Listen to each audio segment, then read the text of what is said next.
అందరికీ నమస్కారం. నేను మీ కిరా కార్పేని. గత కొద్ది రోజుల క్రితం రాప్తాడు మాజీ ఎమ్మెల్యే 23,329 ఓట్లతో ఓడిపోయినటువంటి తోపుదుర్తి ప్రకాష్ మన మడకశిర ఎమ్మెల్యే, రాష్ట్ర ఎస్సీసీఎల్ అధ్యక్షుడు, శ్రీ సత్యసాయి జిల్లా తెలుగుదేశం పార్టీ అధ్యక్షులు, టీటీడీ బోర్డు మెంబర్ అయినటువంటి ఎంఎస్ రాజు గారి మీద అనుచిత వ్యాఖ్యలు చేయడం జరిగింది. ఆయనకి అడ్డదిడ్డంగా సంపాదించినటువంటి డబ్బులతో 7 కోట్ల రూపాయలు విల్లా ఉందని, చాలా చోట్ల ఆస్తులున్నాయని, లోకేష్ గారికి బినామీగా ఉన్నాడని చెప్పడం జరిగింది. దానికి ఎంఎస్ రాజు గారు కూడా ఘాటుగా స్పందించి, వాటికి నువ్వు ఆధారాలు తీసుకొస్తే, అంటే ఈ రోజుకి గాని ఆధారాలతో సహా నువ్వు నిరూపిస్తే నేను రాజకీయాల నుంచి తప్పుకుంటా అని ఆయన చెప్పడం జరిగింది. దానితో పాటు పరిటాల శ్రీరాములు గారిని, వాళ్ళ నాన్నగారిని, పరిటాల సునీత గారిని కూడా దారుణంగా దుర్భాషలాడుతూ కూడా మాట్లాడడం జరిగింది. వాళ్ళు కూడా చాలా ఘాటుగా స్పందించారు. అయితే తోపుదుర్తి ప్రకాష్ ఇంటి పేరులో తోపుదుర్తి అంటే తోపు ఉందని మనోడు ఏమన్నా తోపులా ఫీల్ అయ్యాడో తెలియదు కానీ, అర్థం లేనటువంటి విమర్శలు, ఆధారాలు లేనటువంటి ఆరోపణలు ఊరుకోరు కదా. అదే పడిగా 1 by 1 ప్రెస్ మీట్లు పెట్టుకుంటూ ఎదుటోళ్ళని ఇబ్బంది పెడితే మరి ఏమనుకున్నాడో ఏమో.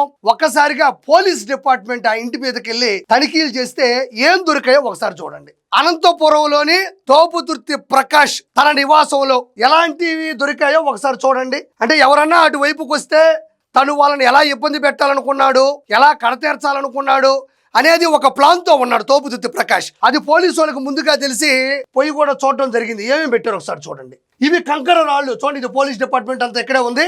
కంకర రాళ్ళు పలు చోట్ల పోయడం జరిగింది. ఇది బాల్కనీ అనుకుంటా, ఫస్ట్ ఫ్లోర్ లో చూడండి. ఇది ఎవరో కూడా ఇలాంటి ఇళ్లలో, ఇలాంటి కారిడార్లో, ఇలాంటి ఫ్లోర్ లో కూడా ఇలా వేసుకోరు. అంటే సిద్ధంగా ఉన్నాడు ఇసురు కొట్టడానికి, మొహాలు పగల కొట్టడానికి. చూడండి ఇదొకటి, ఇదిగోండి ఇది ఇంకొక వైపు. ఎక్కడ కూడా రాళ్ళు వేసుకోవడం జరిగింది. ఎక్కడ చూడండి ఇంత పెచ్చులు, ఏదో పెయింట్ డబ్బాలు అనుకుంటా, ఇంత పెచ్చులు. ఇవి కానీ తగిలినాయి అంటే తలకాయ 2 ముక్కలు అయిపోద్ది. చూడండి ఇవి కూడా మారణాయుధాలేగా.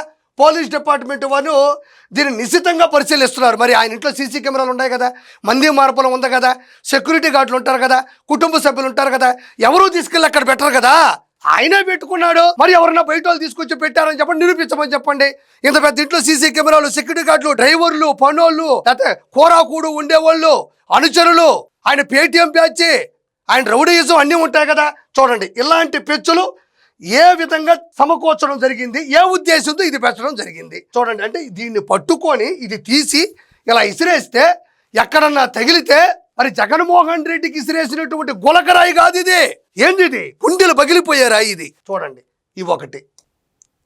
ఎక్కడ బీరు సీసాలు, ఇవేమి ఆయన తాగేసి పడేసిన బీరు సీసాలు కాదండోయ్. ఇవి కేవలం ఎవరైనా అటువైపుకి కనబడినా, ఎవరైనా అనుమానంగా అనిపించినా వెంటనే మారణాయుధాలు సిద్ధంగా ఉన్నాయి. ఒక పక్క పెచ్చు రాళ్ళు, ఇంత పెచ్చు రాళ్ళు, కంకర రాళ్ళు, ఖాళీ బీరు సీసాలు. వీటితో పాటు చూడండి, ఇప్పుడు వైఎస్ఆర్సీపీ లాగా ఎవరు భౌతిక దాడులు చేయరు, ఇంటి మీదకి ఎగేసుకొని పోరు. మనం ఎందుకు సవాళ్ళు ఇసరాలా? ఇప్పుడు ఎందుకు రాళ్ళు ఇసరాలా? సవాల్ ఇసిరేటప్పుడు అర్థం అవ్వాలిగా మన బ్రెయిన్. వాళ్ళు ఏమన్నా నిన్నేమన్నా అన్నారా? జగన్మోహన్ రెడ్డి ఏ స్క్రిప్ట్ ఇస్తే ఇష్టారాజ్యంగా మాట్లాడితే ఈ భయమే ఉంటది. ఎందుకంత భయం? భయపడే వాడికి అంటే ఈ రోజు రాళ్ళు విసరాలి అనుకున్నావంటే సవాల్ ఇసరకూడదు నువ్వు. ఎక్కడ చూడండి ఎన్ని బీరు సీసాలే, ఎన్ని గోతం పట్ల నిండా బీరు సీసాలే. ఇక్కడ కూడా ఒక గుట్టయా, మొత్తం రాళ్ల గుట్ట కూడా ఇంటి ముందు ఒక చెట్టు కింద పోయడం జరిగింది. ఇవన్నీ కూడా తోపుదుర్తి ప్రకాష్ తన నివాసంలో ఏర్పరచుకున్నటువంటి రకరకాల మారణాయుధాలు. ఎంఎస్ రాజు గారిని కావచ్చు, పరిటాల సునీత గారిని కావచ్చు, పరిటాల శ్రీరాములు గారిని కావచ్చు, పరిటాల రవి గారిని కావచ్చు, మనం ఏదన్నా ప్రశ్నించేటప్పుడు లేదంటే అడిగేటప్పుడు ఆధారాలతో కూడినటువంటి ప్రశ్నలు ఉండడంలో తప్పు లేదు. రాజకీయంలో మన పొజిషన్లో ఉన్న, అపోజిషన్లో ఉన్న ఎవరినైనా సరే మనం వేలితో చూపించవచ్చు. అంతే తప్ప మైకు దొరికింది అన్న స్క్రిప్ట్ పంపించాడు అని ఇష్టారాజ్యంగా మాట్లాడితే ఇలాంటి భయమే మిగులుతుంది.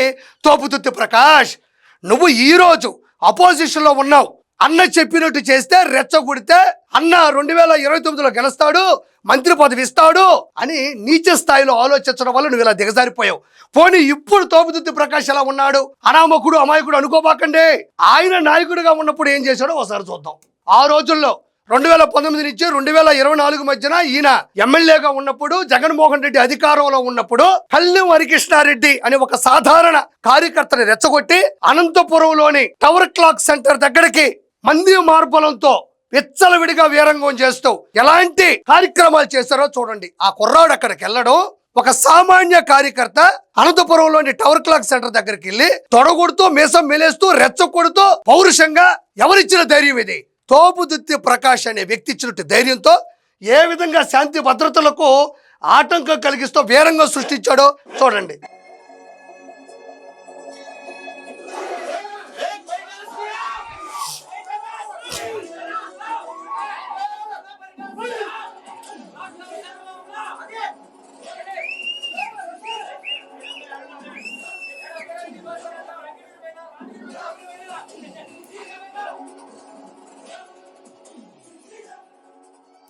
అంటే ఈ రోజు ఇతను మాట్లాడడానికి ఏ రీజను లేదు.